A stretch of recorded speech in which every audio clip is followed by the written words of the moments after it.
It's no secret that men read less fiction than women. Surveys and studies have shown this time and time again. According to a research study centre, women constantly read more books than men across every demographic. But what's rarely discussed is why this happens. And the recent reaction to John A. Douglas's tweet, who is tagged below, a fantastic writer, check out his channel, perfectly illustrates the problem.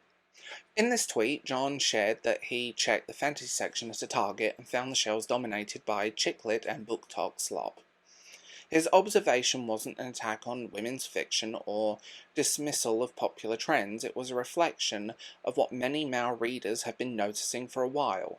The kind of stories that once had a place on those shelves, male-centric fantasy, gritty adventure, or complex morally ambiguous tales, have been pushed to the sidelines or vanished entirely.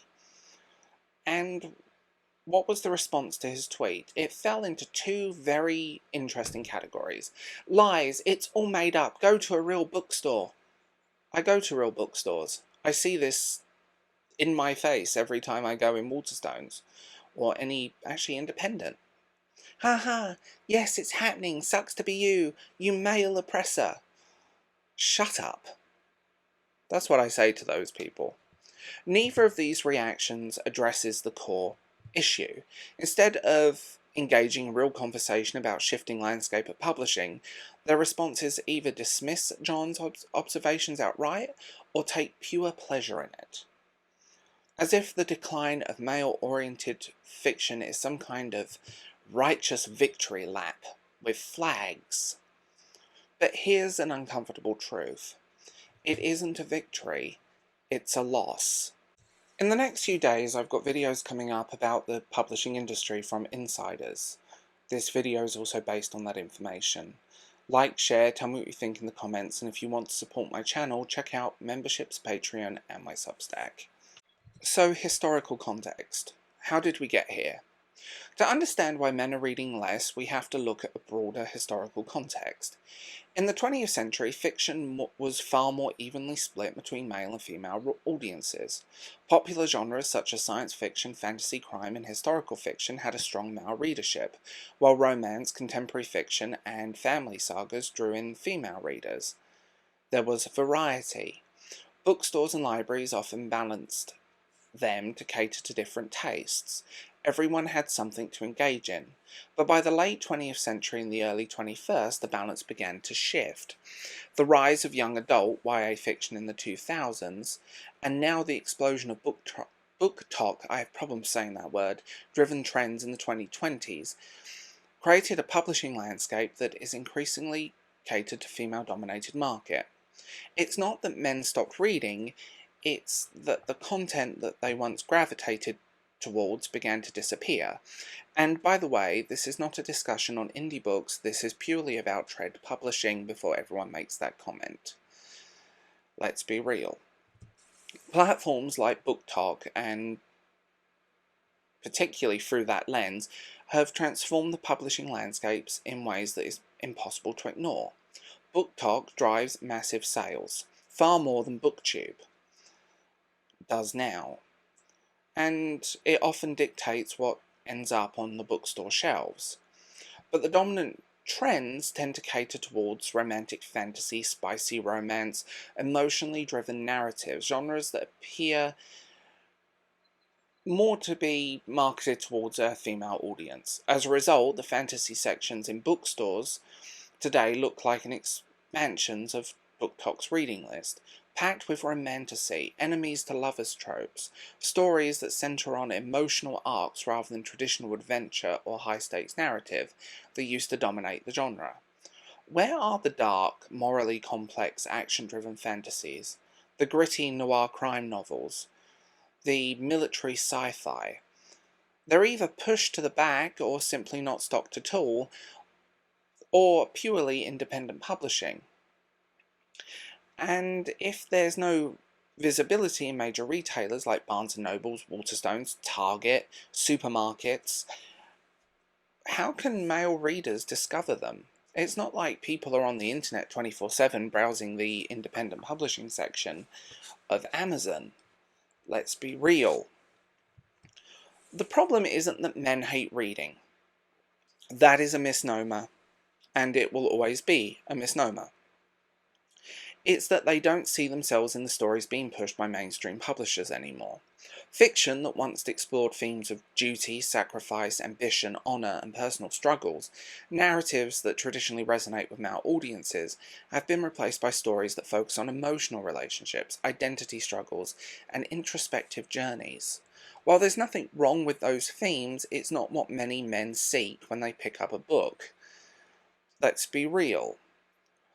And when every visible bookshelf is dominated by stories that don't speak to my experiences, your experiences, and given the fact that most of my audience is male here, they simply stop looking.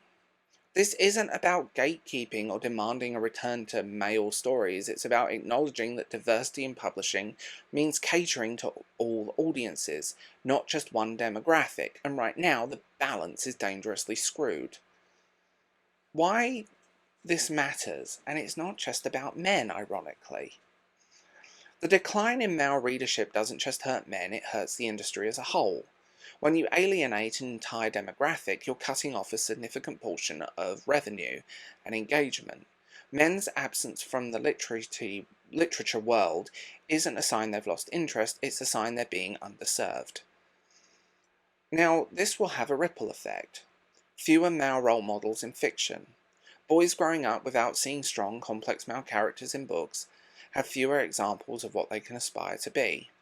Reduced literacy and critical thinking skills. Studies have shown that reading fiction improves empathy, critical thinking, emotional intelligence. When men are discouraged from reading, they lose those benefits. A shrinking market. Fewer male readers means fewer sales. Fewer diverse stories being told, and ultimately a more homogenized literary landscape. If publishing wants to survive and thrive, it needs to recognize that diversity means offering something for everyone. Ignoring male readers or mocking their concerns doesn't fix a problem, it deepens it. The downright reaction to that tweet has been trashy as hell. And what's most disappointing about the response to John's tweet isn't the denial, it's the celebration. Taking joy in the idea that male-centric stories are disappearing feels less like progress and more like insecurity masquerading as empowerment. Dismissing male concerns about the lack of content that appeals to them doesn't make anyone look strong, it makes the industry look petty and narrow-minded, and celebrating the exclusion of a group, whether intentional or not, undermines the very idea of diversity that modern publishing claims to championship. It's gross. The reaction to that tweet has been gross. So what's the solution? And it's not about pushing one group out to make space for another one, it's about restoring balance. Diversify the shelves again. Publishers need to recognize that male readers still exist, and what stories speak to their experiences. Give them something worth coming back to. Stop treating reading as a zero-sum game. Promoting books that cater to men doesn't take away from female-driven narratives. Both can and should coexist. Listen instead of mockery, but that's probably too much to ask going by the flaming harpies in that tweet. When men point out they feel alienated from modern publishing, engage with the feedback. Don't dismiss it or ridicule it. It reeks of insecurity and just misandry at every level. Reclaim variety in genre fiction. Bring back the complex, action-driven, morally grey stories that used to sit alongside romance and fantasy. Readers of all genders benefit from a variety. Let's be real. Men aren't reading less because they lost interest in stories. They're reading less because they don't see themselves in the stories being offered. And ignoring the fact, or worse, mocking it, isn't a victory, it's a failure. If publishing values diversity, it's time to make room for everyone again. Because until we do, the only thing we'll be left with is a hollow industry with fewer and fewer people feel like they belong.